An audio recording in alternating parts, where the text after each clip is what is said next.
എല്ലാ വിദ്യാർത്ഥികൾക്കും പുതിയൊരു വീഡിയോയിലേക്ക് സ്വാഗതം.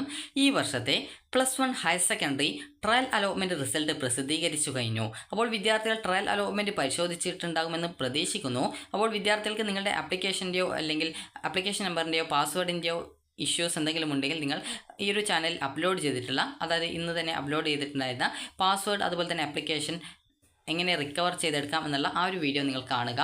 അപ്പോൾ അങ്ങനെയെങ്കിൽ നിങ്ങൾക്ക് പാസ്വേഡ് എങ്ങനെ റിക്കവർ ചെയ്തെടുക്കാം, ആപ്ലിക്കേഷൻ നമ്പർ എങ്ങനെ റിക്കവർ ചെയ്തെടുക്കാം, അത് നിങ്ങൾക്ക് തിരിച്ച് കിട്ടും എന്നുള്ളത് നിങ്ങൾക്ക് മനസ്സിലാക്കാൻ പറ്റുന്നതാണ്. അപ്പോൾ വിദ്യാർത്ഥികൾ ആദ്യം തന്നെ ട്രയൽ അലോട്ട്മെൻറ്റിൽ ആപ്ലിക്കേഷൻ നിങ്ങൾക്ക് മെയ് 28-ാം തീയതി വരെ എഡിറ്റ് ചെയ്യാം. അപ്പോൾ ട്രയൽ അലോട്ട്മെൻറ്റ് കിട്ടി എന്നുള്ളതുകൊണ്ട് നിങ്ങൾക്ക് അഡ്മിഷൻ ഒന്നും കിട്ടത്തില്ല. അപ്പോൾ അതുകൊണ്ട് തന്നെ വിദ്യാർത്ഥികൾ ശ്രദ്ധിക്കേണ്ടത് ട്രയൽ അലോട്ട്മെൻറ്റ് സമയത്ത് നിങ്ങൾക്ക് ആപ്ലിക്കേഷൻ എഡിറ്റ് ചെയ്യാവുന്നതാണ്. അപ്പോൾ വിദ്യാർത്ഥികളും രക്ഷിതാക്കളും ശ്രദ്ധിക്കേണ്ട പ്രധാനപ്പെട്ട കാര്യം, ഈ ഒരു ആപ്ലിക്കേഷൻ പെട്ടെന്ന് പോയിട്ട് എഡിറ്റ് ചെയ്യണമെന്ന് നിർബന്ധമില്ല. നിങ്ങളൊരു മെയ് 27-ാം തീയതിക്കുള്ളിൽ എഡിറ്റ് ചെയ്താൽ മതി. അതുകൊണ്ട് തന്നെ തിരക്ക് കൂട്ടിയിട്ട് എഡിറ്റ് ചെയ്യേണ്ട ആവശ്യമില്ല. ആദ്യം തന്നെ നിങ്ങൾ ശ്രദ്ധിക്കേണ്ട കാര്യം എന്ന് പറയുന്നത് നിങ്ങളുടെ ട്രയൽ അലോട്ട്മെൻറ്റ് ഒന്ന് ചെക്ക് ചെയ്ത് നോക്കുക. അതിനായിട്ട് നിങ്ങൾ ചെയ്യേണ്ടത് ഇവിടെ candidate login SWS, candidate login MRS എന്ന് പറഞ്ഞിട്ട് രണ്ട് ലിങ്കുകൾ കാണാം. SWS എന്ന് പറഞ്ഞാൽ മെറിറ്റ് സീറ്റാണ്, അതുപോലെ തന്നെ MRS എന്ന് പറഞ്ഞാൽ മോഡൽ റെസിഡൻഷ്യൽ സ്കൂളുകളാണ്. അപ്പോൾ അതിലേക്ക് അപേക്ഷിച്ചവർ ആ ഒരു ലിങ്ക് വഴിയും, അതുപോലെ ഈ ഒരു കാൻഡിഡേറ്റ് ലോഗിൻ SWS ലിങ്ക് വഴി അപേക്ഷിച്ചവർ ആ ഒരു ലിങ്കിലും ക്ലിക്ക് ചെയ്യുക. അതുപോലെ രണ്ടിലും അപേക്ഷിച്ച വിദ്യാർത്ഥികൾ രണ്ടിലും ഓരോ പ്രാവശ്യം, അതായത് രണ്ടിലും നിങ്ങൾ ലോഗിൻ ചെയ്ത് നിങ്ങളുടെ ട്രയൽ അലോട്ട്മെൻറ്റ് റിസൾട്ട് പരിശോധിക്കേണ്ടതാണ്. അപ്പോൾ നിങ്ങളിവിടെ ആപ്ലിക്കേഷൻ നമ്പർ, അത് യൂസർ നെയിം എന്ന് പറഞ്ഞാൽ നിങ്ങളുടെ ആപ്ലിക്കേഷൻ നമ്പറാണ്. ആപ്ലിക്കേഷൻ നമ്പറും പാസ്വേഡും കൊടുക്കുക, ജില്ലയും കൊടുക്കുക, ലോഗിൻ ചെയ്യുക. ലോഗിൻ ചെയ്ത് കഴിഞ്ഞാൽ നിങ്ങൾക്ക് അവിടെ കാണാൻ പറ്റുന്നതാണ് congratulations you have got trial allotment എന്ന് പച്ച കളറിൽ കാണാൻ പറ്റും. അപ്പോൾ ഏത് സ്കൂളിൽ ഏത് കോഴ്സിൽ എത്രാമത്തെ ഓപ്ഷനാണ് കിട്ടിയതെന്നുള്ള ഡീറ്റെയിൽസും അതിൽ ഉണ്ടാവും. അതുകൂടാതെ തന്നെ വിദ്യാർത്ഥികൾക്ക് ഈ ട്രയൽ അലോട്ട്മെൻറ്റ് കിട്ടിയിട്ടില്ലെങ്കിൽ sorry you have no trial allotment എന്ന് പറഞ്ഞുകൊണ്ട് കാണാൻ പറ്റും, അല്ലെങ്കിൽ sorry you have no allotment എന്ന് പറഞ്ഞുകൊണ്ട് ചുവപ്പ് കളറിൽ കാണാനായിട്ട് പറ്റും. നിങ്ങൾക്ക് അലോട്ട്മെൻറ്റ് കിട്ടിയാലും കിട്ടിയിട്ടില്ലെങ്കിലും വ്യൂ അല്ല ട്രയൽ റിസൾട്ട്സ് എന്നുള്ള ഒരു ലിങ്ക് ഉണ്ടാവും. അപ്പോൾ ജസ്റ്റ് നിങ്ങൾ അതിൽ ക്ലിക്ക് ചെയ്യുക. അതിന് താഴെയായിട്ട് എഡിറ്റ് ആപ്ലിക്കേഷൻ ബട്ടൺ ലിങ്ക് ഉണ്ടാവും, അതിൽ ക്ലിക്ക് ചെയ്യേണ്ട. ആദ്യം ട്രയൽ റിസൾട്ട്സ് എന്നുള്ള ഇതിൽ ക്ലിക്ക് ചെയ്യുക. അതിൽ ക്ലിക്ക് ചെയ്ത് കഴിഞ്ഞാൽ നിങ്ങൾക്ക് കാണാൻ പറ്റുന്നതാണ് വ്യൂ അലോട്ട്മെൻറ്റ് ലെറ്റർ എന്ന് പറഞ്ഞുകൊണ്ട് കാണാൻ പറ്റും. ജസ്റ്റ് നിങ്ങൾ അതിൽ ക്ലിക്ക് ചെയ്ത് കഴിഞ്ഞാൽ നിങ്ങൾക്ക് നിങ്ങളുടെ അലോട്ട്മെൻറ്റ് ലെറ്റർ ഡൗൺലോഡ് ചെയ്തെടുക്കാം. അലോട്ട്മെൻറ്റ് കിട്ടിയവർക്ക് അലോട്ട്മെൻറ്റ് ലെറ്റർ ഡൗൺലോഡ് ചെയ്തെടുക്കാം. ഇനി അലോട്ട്മെൻറ്റ് കിട്ടിയവരും കിട്ടാത്ത വിദ്യാർത്ഥികളും ശ്രദ്ധിക്കേണ്ട പ്രധാനപ്പെട്ട കാര്യം, അതിൽ നിങ്ങൾക്ക് കാണാൻ പറ്റുന്നതാണ് വ്യൂ റാങ്ക് ഡീറ്റെയിൽസ് അല്ലെങ്കിൽ വ്യൂ ലാസ്റ്റ് റാങ്ക് ഡീറ്റെയിൽസ് എന്ന് പറഞ്ഞുകൊണ്ട് കാണാം. വ്യൂ ലാസ്റ്റ് റാങ്ക് ഡീറ്റെയിൽസ് അല്ലെങ്കിൽ ലാസ്റ്റ് റാങ്ക് എന്ന് പറഞ്ഞുകൊണ്ട് കാണാം. അപ്പോൾ നിങ്ങൾ അതിൽ ക്ലിക്ക് ചെയ്ത് കഴിഞ്ഞാൽ അവിടെ നിങ്ങൾക്ക് സ്കൂൾ കോഴ്സ് സെലക്ട് ചെയ്ത് കൊടുക്കാനുള്ള ഓപ്ഷൻ ഉണ്ടാവും. അപ്പോൾ നിങ്ങൾ ഓരോ സ്കൂളിലെ ഓരോ കോഴ്സും സെലക്ട് ചെയ്യുന്ന സമയത്ത് നിങ്ങളുടെ റാങ്ക് ആ ഒരു സ്കൂളിൽ, അതായത് നിങ്ങളുടെ റാങ്ക് എത്രയാണ്, അതുപോലെ ആ ഒരു സ്കൂളിൽ ഈ ഒരു ട്രയൽ അലോട്ട്മെൻറ്റ് കിട്ടിയ വിദ്യാർത്ഥിയുടെ, ഏറ്റവും അവസാനമായിട്ട് ട്രയൽ അലോട്ട്മെൻറ്റ് കിട്ടിയ ഈ വർഷത്തെ വിദ്യാർത്ഥിയുടെ റാങ്ക് എത്രയാണ് എന്നുള്ള കാര്യം അതിൽ രേഖപ്പെടുത്തിയിട്ടുണ്ടാവും. അപ്പോൾ അത് നോക്കിയിട്ട് നിങ്ങൾക്ക് അവിടെ ആ ഒരു സ്കൂളിലും ആ ഒരു കോഴ്സിനും ഓപ്ഷൻ വെച്ചാൽ അലോട്ട്മെൻറ്റ് കിട്ടാൻ എത്രത്തോളം സാധ്യത ഉണ്ട് എന്ന് നിങ്ങൾക്ക് മനസ്സിലാക്കാൻ പറ്റുന്നതാണ്.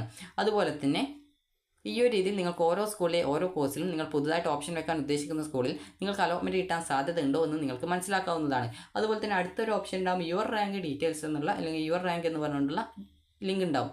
അപ്പോൾ അതിൽ ക്ലിക്ക് ചെയ്യുക. അതിൽ ക്ലിക്ക് ചെയ്യുന്ന സമയത്ത് അതിലെന്താണെന്ന് ചോദിച്ചു കഴിഞ്ഞാൽ നിങ്ങൾ ഓപ്ഷൻസ് കൊടുത്തിട്ടുണ്ടാവും. അപ്പോൾ ഈ ഒരു മുമ്പ് നിങ്ങൾ കൊടുത്ത ഓപ്ഷൻസിൽ നിങ്ങളുടെ റാങ്ക് എത്രയാണ്, ആ ഒരു സ്കൂളിൽ ഈ ഒരു ട്രയൽ അലോട്ട്മെൻറ്റ് കിട്ടിയിട്ടുണ്ടായിരുന്ന അവസാനത്തെ ആ ഒരു വിദ്യാർത്ഥിയുടെ റാങ്ക് എത്രയാണ് എന്നുള്ള ഡീറ്റെയിൽസ് നിങ്ങൾക്ക് അതിൽ കാണാനായിട്ട് സാധിക്കുന്നതാണ്.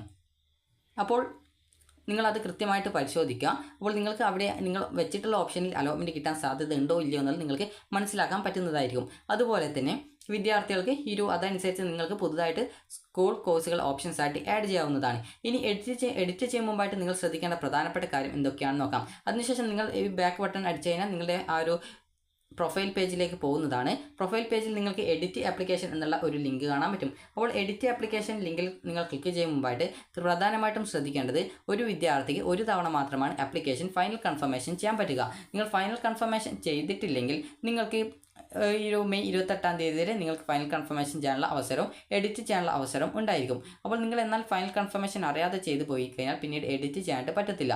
അതുകൊണ്ട് തന്നെ നിങ്ങൾ എഡിറ്റ് ആപ്ലിക്കേഷനിൽ ക്ലിക്ക് ചെയ്യുമ്പോഴായിട്ട് നിങ്ങൾ ശ്രദ്ധിക്കേണ്ടത് എന്തൊക്കെയാണ് ആപ്ലിക്കേഷനിൽ എഡിറ്റ് ചെയ്യേണ്ടത്, നിങ്ങളുടെ കാസ്റ്റ് കാറ്റഗറി ഒക്കെ കറക്റ്റ് ആണോ, കാസ്റ്റ് കാറ്റഗറി നിങ്ങൾക്ക് തെറ്റാണോ അല്ലയോ എന്ന് മനസ്സിലാക്കണമെങ്കിൽ നിങ്ങൾ ചെയ്യേണ്ടത് വ്യൂ പ്രോസ്പെക്ടസിൽ ക്ലിക്ക് ചെയ്യുക. വ്യൂ പ്രോസ്പെക്ടസിൽ, അതായത് ഈ ഒരു വെബ്സൈറ്റിൽ വ്യൂ പ്രോസ്പെക്ടസിൽ ക്ലിക്ക് ചെയ്ത് കഴിഞ്ഞാൽ ഇവിടെ നിങ്ങൾക്ക് കാണാം അപ്പൻഡിക്സ് 2 എന്ന് പറഞ്ഞുകൊണ്ട് കൊടുത്തത് കാണാം. ജസ്റ്റ് നിങ്ങൾ അത് ഡൗൺലോഡ് ചെയ്തെടുക്കുക. ഞാൻ ഓൾറെഡി ഇതിൽ ഡൗൺലോഡ് ചെയ്തെടുത്തുകൊണ്ട് എനിക്കിവിടെ ഓപ്പൺ വിത്ത് എന്ന് പറഞ്ഞുകൊണ്ട് അത് കാണിക്കുന്നതായിരിക്കും. അപ്പോൾ നിങ്ങൾ ഡൗൺലോഡ് ചെയ്തിട്ടില്ലെങ്കിൽ അത് ഡൗൺലോഡ് ചെയ്ത് എടുക്കുക. അപ്പോൾ ഡൗൺലോഡ് ചെയ്ത് എടുത്തു കഴിഞ്ഞാൽ നിങ്ങൾക്ക് കാണാൻ പറ്റുന്നതാണ് അതിൽ നിങ്ങളുടെ ആ ഒരു കാസ്റ്റും അതുപോലെ കാറ്റഗറി ഇതുപോലുള്ള ഡീറ്റെയിൽസ് കൊടുത്തത് കാണാനായിട്ട് സാധിക്കുന്നതാണ്. അപ്പോൾ ജസ്റ്റ് ഇവിടെ കാണാൻ പറ്റും നിങ്ങൾക്കിവിടെ, അതായത് കോഡ് 1 എന്ന് പറഞ്ഞാൽ ജനറൽ കാറ്റഗറിയാണ്, അതുകൊണ്ടാണ് അതിവിടെ കൊടുക്കാത്തത്. അതുപോലെ കോഡ് 2 മുതൽ കൊടുത്തിട്ടുണ്ട്. അപ്പോൾ ഇവിടെ നിങ്ങൾക്ക് കട്ടി കളറിൽ കൊടുത്തിട്ടുള്ളത് കാറ്റഗറിയുടെ പേരാണ്. അതുപോലെ അതിൽ കട്ടി കുറച്ച് കൊടുത്തിട്ടുള്ളത് അതിൽ ഉൾപ്പെടുന്ന കാസ്റ്റുകളുടെ പേരുകളാണ്. അപ്പോൾ നിങ്ങൾക്ക് അതനുസരിച്ച് നിങ്ങൾ ഏത് വിഭാഗത്തിലാണ് ഉൾപ്പെടുന്നത് എന്നുള്ളത് കൃത്യമായിട്ട് മനസ്സിലാക്കാൻ സാധിക്കുന്നതാണ്. അപ്പോൾ നിങ്ങൾക്ക് ഇവിടെ കട്ടി കളറിൽ കൊടുത്തിട്ടുള്ളതാണ് ഈ ഒരു കാറ്റഗറി എന്ന് പറയുന്നത്. അതിന് അനുബന്ധമായിട്ട് കൊടുത്തിട്ടുള്ളതാണ്, അത് കട്ടി കുറച്ച് കൊടുത്തിട്ടുള്ളതാണ് അതിൽ ഉൾപ്പെടുന്ന കാസ്റ്റ് അല്ലെങ്കിൽ അതായത് കാസ്റ്റ് എന്ന് പറയുന്നത്. അപ്പോൾ വിദ്യാർത്ഥികൾ കൃത്യമായിട്ട് ഇത് പരിശോധിച്ച് നിങ്ങൾ കൊടുത്ത കാറ്റഗറി കറക്റ്റ് ആണോ ശ്രദ്ധിക്കുക. ഇത് നിങ്ങളോട് പ്രത്യേകം പറയാനുള്ള കാരണം എന്ന് പറയുന്നത് +1 കാറ്റഗറി സീറ്റ് ഉണ്ട്, മെറിറ്റ് സീറ്റ് ഉണ്ട്. അപ്പോൾ കാറ്റഗറി സീറ്റിലേക്കാണ് നിങ്ങൾക്ക് അലോട്ട്മെൻറ്റ് കിട്ടുന്നത്. നിങ്ങൾ തെറ്റായിട്ടുള്ള കാറ്റഗറി കൊടുത്തത് കാരണം തെറ്റായിട്ടുള്ള കാറ്റഗറി സീറ്റിലേക്ക് അഥവാ അലോട്ട്മെൻറ്റ് കിട്ടുകയാണെങ്കിൽ നിങ്ങൾക്ക് സ്കൂളിൽ പോയി കഴിഞ്ഞാലും അഡ്മിഷൻ കിട്ടത്തില്ല. പിന്നീട് സപ്ലിമെൻ്ററി ഘട്ട അലോട്ട്മെൻറ്റിൽ അത് നിങ്ങൾ വീണ്ടും എഡിറ്റ് ചെയ്യേണ്ടതായിട്ട് വരുന്നതാണ്. അപ്പോൾ അതുകൊണ്ടാണ് വിദ്യാർത്ഥികളോട് അതുപോലെ രക്ഷിതാക്കളോടും ആ ഒരു കാര്യം പ്രത്യേകം സൂചിപ്പിക്കുന്നത്. അപ്പോൾ ഇതിന് ശേഷം നിങ്ങൾ ചെയ്യേണ്ടത് നിങ്ങൾ പുതുതായിട്ട് ഏതൊക്കെ സ്കൂളുകളാണ് ഓപ്ഷൻസ് ആയിട്ട് ഉൾപ്പെടുത്താനായിട്ട് ഉദ്ദേശിക്കുന്നത് അതിൻ്റെ ഒരു ലിസ്റ്റ് തയ്യാറാക്കി വെക്കുക. അതുപോലെ തന്നെ വിദ്യാർത്ഥികൾ അറിയാതെ EWS സർട്ടിഫിക്കറ്റിൻ്റെ ഡീറ്റെയിൽസ് യെസ് എന്ന് കൊടുത്തിട്ടുണ്ടെങ്കിൽ നിങ്ങൾക്ക് EWS സർട്ടിഫിക്കറ്റ് നിങ്ങളുടെ കയ്യിലുണ്ടെങ്കിൽ മാത്രമേ യെസ് കൊടുക്കാവൂ.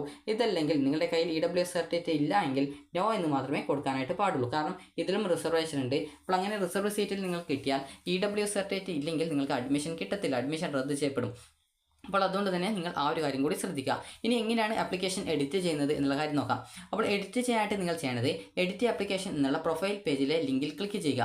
ക്ലിക്ക് ചെയ്ത് കഴിഞ്ഞാൽ അത് ലോഗിൻ ചെയ്ത് പോകുന്ന പേജാണ് പ്രൊഫൈൽ പേജ്. അപ്പോൾ അവിടെയാണ് എഡിറ്റ് ആപ്ലിക്കേഷൻ ലിങ്ക് ഉള്ളത്. അപ്പോൾ അതിൽ ക്ലിക്ക് ചെയ്യുക. ക്ലിക്ക് ചെയ്യുന്ന സമയത്ത് നിങ്ങൾക്ക് സെൻഡ് OTP എന്നുള്ളൊരു ബട്ടൺ കാണാൻ പറ്റും. അപ്പോൾ ആ ഒരു OTP എന്നുള്ള ആ ഒരു ബട്ടൺ ക്ലിക്ക് ചെയ്യുന്ന സമയത്ത് നിങ്ങൾ രജിസ്ട്രേഷൻ ചെയ്യുമ്പോൾ നൽകിയ മൊബൈൽ നമ്പറിലേക്ക് ഒരു OTP വരുന്നതാണ്.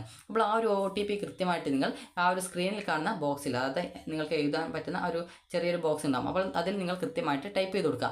ടൈപ്പ് ചെയ്ത് കൊടുത്ത ശേഷം നിങ്ങൾ സബ്മിറ്റ് ചെയ്യുക. സബ്മിറ്റ് ചെയ്യുന്നതോടുകൂടി നിങ്ങൾക്ക് ആ ഒരു പേജിലേക്ക് ആക്സസ് ചെയ്യാൻ പറ്റും. ആക്സസ് എന്ന് പറയുമ്പോൾ എഡിറ്റ് ചെയ്യാനായിട്ട് പറ്റും. അപ്പോൾ നിങ്ങൾ ജസ്റ്റ് അവിടെ അതിനു മുമ്പായിട്ട് നിങ്ങൾക്കൊരു മെസ്സേജ് കാണും. അത് നിങ്ങൾ എന്ത് തരത്തിലുള്ള എഡിറ്റ് ചെയ്യുകയാണെങ്കിൽ അത് സേവ് ചെയ്യണം. സേവ് ചെയ്തിട്ടില്ലെങ്കിൽ നിങ്ങൾക്ക് അത് പിന്നീട് അഥവാ ബാക്ക് ബട്ടണൊക്കെ അടിക്കുകയാണെങ്കിൽ അത് ആ ഒരു നിങ്ങൾ എന്താണ് എഡിറ്റ് ചെയ്തത് അത് നഷ്ടപ്പെടും എന്നാണ് പറയുന്നത്. അപ്പോൾ അതിനുശേഷം ഗോയിറ്റ് അല്ലെങ്കിൽ ഓക്കെ എന്നുള്ള ബട്ടൺ കാണാൻ പറ്റും. ജസ്റ്റ് അതിൽ ക്ലിക്ക് ചെയ്യുക. ക്ലിക്ക് ചെയ്ത് കഴിഞ്ഞാൽ നിങ്ങൾക്ക് നിങ്ങളുടെ ആപ്ലിക്കേഷൻ്റെ പേജുകൾ കാണാൻ പറ്റുന്നതാണ്. അപ്പോൾ അതിൽ നിങ്ങൾ നൽകിയിട്ടുള്ള എല്ലാവിധ ഡീറ്റെയിൽസും നിങ്ങളൊന്ന് വായിച്ച് നോക്കുക. എവിടെയെങ്കിലും തെറ്റിയിട്ടുണ്ടോ എന്നുള്ള കാര്യം പരിശോധിക്കുക. അതുപോലെ EWS സർട്ടിഫിക്കറ്റിൻ്റെ കാര്യത്തിൽ നിങ്ങൾ അറിയാതെ നോ എന്നതിന് പകരം യെസ് ആണ് കൊടുത്തതെങ്കിൽ അത് നോ എന്ന് ആക്കി വെക്കുക. EWS സർട്ടിഫിക്കറ്റ് ഉണ്ടെങ്കിൽ മാത്രം യെസ് ക്ലിക്ക് സെലക്ട് ചെയ്ത് കൊടുക്കുക. അതുപോലെ നിങ്ങളുടെ അച്ഛൻ്റെ പേര്, അമ്മയുടെ പേര്, അതുപോലെ തന്നെ നിങ്ങളുടെ വിലാസം, അതുപോലെ താലൂക്ക്, അതുപോലെ തന്നെ ജില്ല, ഗ്രാമപഞ്ചായത്ത്, അതുപോലെ മുനിസിപ്പാലിറ്റി അല്ലെങ്കിൽ പഞ്ചായത്ത്, കോർപ്പറേഷൻ, ഇതുപോലുള്ള കാര്യങ്ങളൊക്കെ കറക്റ്റ് ആണോ, അതുപോലെ അഡ്രസ്സൊക്കെ കറക്റ്റ് ആണോ, ഇതുപോലുള്ള കാര്യങ്ങളൊക്കെ കൃത്യമായിട്ട് ശ്രദ്ധിക്കുക. നിങ്ങളുടെ പേര്, അതുപോലെ ആധാർ നമ്പർ, ഇതൊക്കെ കറക്റ്റ് ആണോ ശ്രദ്ധിക്കുക. അതുപോലെ നിങ്ങളുടെ കോ കരിക്കുലർ ആക്ടിവിറ്റീസ്, അതായത് ബോണസ് പോയിന്റ് സർട്ടിഫിക്കറ്റ്, അതുപോലെ ടൈ ബ്രേക്ക് സർട്ടിഫിക്കറ്റുകളുടെ ഡീറ്റെയിൽസ് ഇതൊക്കെ കൊടുത്തത് കറക്റ്റ് ആണോ എന്ന് ശ്രദ്ധിക്കുക. അതിനുശേഷം നിങ്ങൾ ശ്രദ്ധിക്കേണ്ടത് നിങ്ങൾ ഓപ്ഷൻസ് ആണ്. നിങ്ങൾക്ക് താല്പര്യമുള്ള സ്കൂളുകളിലെ താല്പര്യമുള്ള കോഴ്സുകളിലേക്കാണ് നിങ്ങൾ ഓപ്ഷൻ കൊടുത്തത് എന്നുള്ളത് ഉറപ്പുവരുത്തുക. അങ്ങനെയല്ല നിങ്ങൾക്ക് താല്പര്യമില്ലാതെ കോഴ്സിലേക്കാണ് ഓപ്ഷൻ കൊടുത്തതെങ്കിൽ കൃത്യമായിട്ട് അത് നിങ്ങൾ എഡിറ്റ് ചെയ്ത് മാറ്റേണ്ടതാണ്. എഡിറ്റ് ചെയ്യുക എന്ന് പറയുമ്പോൾ നിങ്ങൾക്ക് പിന്നീട് സ്കൂൾ കോഴ്സ് ഓപ്ഷൻ കൊടുക്കുന്ന പേജിലേക്കാണ് ഏറ്റവും ലാസ്റ്റോട്ട് വരിക. അപ്പോൾ നിങ്ങൾക്ക് അവിടെ നിങ്ങൾക്ക് ഈ ഒരു ഓപ്ഷൻ നമ്പർ എത്രാമതായിട്ടാണ് കൊടുക്കേണ്ടത്, അതുപോലെ ഏത് സ്കൂളാണെന്നുള്ള അതിൻ്റെ സ്കൂളിൻ്റെ കോഡ്, അതുപോലെ തന്നെ കോഴ്സ് സെലക്ട് ചെയ്ത് കൊടുക്കാൻ, അതുപോലെ തന്നെ സേവ് ബട്ടൺ കാണാൻ പറ്റും. അപ്പോൾ നിങ്ങൾ ചെയ്യേണ്ടത് നിങ്ങൾക്ക് ഇഷ്ടപ്പെട്ട ഒരു പുതുതായിട്ട് സ്കൂൾ ആഡ് ചെയ്യണം, ഒന്നാമത്തെ ഓപ്ഷനായിട്ട് കൊടുക്കണമെങ്കിൽ ഇവിടെ ജസ്റ്റ് ഒന്ന് ക്ലിക്ക് ചെയ്യുക. അതിനുശേഷം 1 എന്ന് സെലക്ട് ചെയ്ത് കൊടുക്കുക. അതുപോലെ ഇവിടെ ആ ഒരു സ്കൂളിൻ്റെ കോഡ് ടൈപ്പ് ചെയ്ത് കൊടുക്കുക. കോഡ് ടൈപ്പ് ചെയ്ത് കൊടുത്തു കഴിഞ്ഞാൽ നിങ്ങൾക്ക് അവിടെ ആ ഒരു സ്കൂളിലുള്ള കോഴ്സിൻ്റെ ഡീറ്റെയിൽസ് വരും. അത് നിങ്ങൾക്ക് അവിടെ ആ ഒരു ബട്ടൺ ക്ലിക്ക് ചെയ്ത് ഏത് കോഴ്സാണ് നിങ്ങൾക്ക് വേണ്ടത് ഒന്നാമത്തെ ഓപ്ഷനായിട്ട് കൊടുക്കേണ്ടത് അത് കൃത്യമായിട്ട് സെലക്ട് ചെയ്ത് കൊടുക്കുക, സേവ് ചെയ്യുക. ഈ ഒരു രീതിയിൽ നിങ്ങൾക്ക് താല്പര്യമുള്ള സ്കൂളും കോഴ്സുകളും നിങ്ങൾക്ക് ആഡ് ചെയ്ത് കൊടുക്കാവുന്നതാണ്. ഏറ്റവും കൂടുതൽ അഡ്മിഷൻ നേടാൻ ഉദ്ദേശിക്കുന്ന സ്കൂളുകളായിരിക്കണം നിങ്ങൾ ഫസ്റ്റ് ഓപ്ഷനുകളായിട്ട് കൊടുക്കേണ്ടത്. ഇതിനുശേഷം വിദ്യാർത്ഥികൾ ചെയ്യേണ്ട പ്രധാനപ്പെട്ട കാര്യം എന്ന് പറയുന്നത് ഇങ്ങനെ വേണ്ട എല്ലാവിധ ഓപ്ഷൻസും കാര്യങ്ങളൊക്കെ കൊടുത്തു കഴിഞ്ഞാൽ നിങ്ങൾക്ക് സബ്മിറ്റ് ചെയ്യാവുന്നതാണ്. അപ്പോൾ സബ്മിറ്റ് ചെയ്ത് കഴിഞ്ഞാൽ നിങ്ങൾക്ക് ഒരു പ്രിവ്യൂ പേജിലേക്ക് വരും. പ്രിവ്യൂ പേജ് എന്ന് പറഞ്ഞാൽ നിങ്ങൾ നൽകിയിട്ടുള്ള എല്ലാവിധ ഡീറ്റെയിൽസും ആ ഒരു പേജിൽ കാണാൻ പറ്റും. അപ്പോൾ കൃത്യമായിട്ട് നിങ്ങൾക്ക് എവിടെയെങ്കിലും തെറ്റുകളോ കാര്യങ്ങളോ ഉണ്ടെങ്കിൽ അതിന് സൈഡിലായിട്ട് ഒരു എഡിറ്റ് ചെയ്യാനുള്ള ബട്ടൺ നിങ്ങൾക്ക് കാണാൻ പറ്റും. ഓരോ സെക്ഷൻ്റെ നേരെയും, അതായത് candidate details, certificate, mark details, അതുപോലെ തന്നെ റിസർവേഷൻ ഡീറ്റെയിൽസ്, ഇതുപോലെ ഓരോ സെക്ഷൻ്റെ നേരെയും ഇതുപോലെ എഡിറ്റ് ഓപ്ഷൻ ഒരു പച്ച ബട്ടൺ കാണാൻ പറ്റും. അപ്പോൾ നിങ്ങൾക്ക് ആ ഒരു ബട്ടണിൽ ക്ലിക്ക് ചെയ്ത് എന്തെങ്കിലും വിവരങ്ങൾ തെറ്റിയിട്ടുണ്ടെങ്കിൽ അത് തിരുത്താനായിട്ട് സാധിക്കുന്നതാണ്. അല്ലെങ്കിൽ എഡിറ്റ് എന്ന് പറഞ്ഞുകൊണ്ട് തന്നെ ബട്ടൺ കാണാൻ പറ്റും. അതിൽ ക്ലിക്ക് ചെയ്ത് നിങ്ങൾക്ക് എഡിറ്റ് ചെയ്യാൻ സാധിക്കുന്നതായിരിക്കും. ഇതിന് ശേഷം വിദ്യാർത്ഥികൾ ചെയ്യേണ്ട കാര്യം, നിങ്ങൾക്ക് എന്തെങ്കിലും എഡിറ്റ് ചെയ്യണമെങ്കിൽ അങ്ങനെ ചെയ്യാവുന്നതാണ്. ഇതിന് ശേഷം യാതൊരു വിധത്തിലുള്ള എഡിറ്റും ചെയ്യേണ്ടതില്ല. ഇനി നിങ്ങൾക്ക് ഫസ്റ്റ് അലോട്ട്മെൻറ്റിനായിട്ട് വെയിറ്റ് ചെയ്യുകയേ വേണ്ടൂ എന്നാണെങ്കിൽ പിന്നീട് നിങ്ങൾക്ക് കൺഫർമേഷൻ ബട്ടണിൽ ക്ലിക്ക് ചെയ്യാവുന്നതാണ്. ഒരു ടിക്ക് മാർക്ക് ഉണ്ടാകും, ജസ്റ്റ് അതിൽ ചെക്ക് ബോക്സിൽ ടിക്ക് ചെയ്ത ശേഷം കൺഫർമേഷൻ ബട്ടൺ ക്ലിക്ക് ചെയ്യാവുന്നതാണ്. അതായത് ഫൈനൽ കൺഫർമേഷൻ ചെയ്ത് കഴിഞ്ഞാൽ പിന്നീട് നിങ്ങൾ ശ്രദ്ധിക്കേണ്ടത് യാതൊരുവിധ എഡിറ്റും പിന്നീട് ചെയ്യാൻ പറ്റത്തില്ല. ഈ ഒരു സബ്മിറ്റ് ചെയ്യുന്നതോടുകൂടി നിങ്ങൾക്ക് പ്രിൻറ്റ് ചെയ്യാനുള്ള പേജിലേക്ക് പോകുന്നതാണ്. പ്രിൻറ്റ് ചെയ്യാനുള്ള പേജിൽ നിന്ന് നിങ്ങൾക്ക് ആപ്ലിക്കേഷൻ്റെ പ്രിൻറ്റ് നിങ്ങൾക്ക് ഡൗൺലോഡ് ചെയ്ത് എടുക്കാവുന്നതാണ്. അതിൻ്റെ ഒരു പ്രിൻറ്റ് അഡ്മിഷൻ സമയത്ത് ആവശ്യമായിട്ട് വരും. അതുകൊണ്ടാണ് നിങ്ങളോട് പ്രിൻറ്റ് എടുക്കാനായിട്ട് പറയുന്നത്. അതുപോലെ തന്നെ വിദ്യാർത്ഥികൾ പിന്നീട് നിങ്ങൾക്ക് ആ ഒരു പ്രൊഫൈൽ പേജിലേക്ക് പോകുന്നതും പിന്നീട് ലോഗൗട്ട് അടിക്കാവുന്നതുമാണ്. പിന്നീട് നിങ്ങൾ ലോഗിൻ ചെയ്ത് നിങ്ങൾ എഡിറ്റ് ആപ്ലിക്കേഷനിൽ ക്ലിക്ക് ചെയ്യുന്ന സമയത്ത് പിന്നീട് എഡിറ്റ് ചെയ്യാനുള്ള പേജിലേക്ക് പോവില്ല. നിങ്ങൾക്ക് അതിന് പകരമായിട്ട് പ്രിൻറ്റ് ആപ്ലിക്കേഷൻ എന്നുള്ള ലിങ്ക് മാത്രമേ കാണാനായിട്ട് പറ്റത്തുള്ളൂ. അതുകൊണ്ട് തന്നെ എഡിറ്റ് ചെയ്യും മുമ്പായിട്ട് ശ്രദ്ധിക്കേണ്ടത് അപേക്ഷയിൽ എന്തൊക്കെ തിരുത്തലുകളാണ് വരുത്തേണ്ടത് എന്നുള്ള കാര്യത്തിൽ നിങ്ങൾ ഒരു തീരുമാനം എടുത്ത ശേഷം മാത്രം എഡിറ്റ് ചെയ്യാനായിട്ട് ശ്രദ്ധിക്കുക.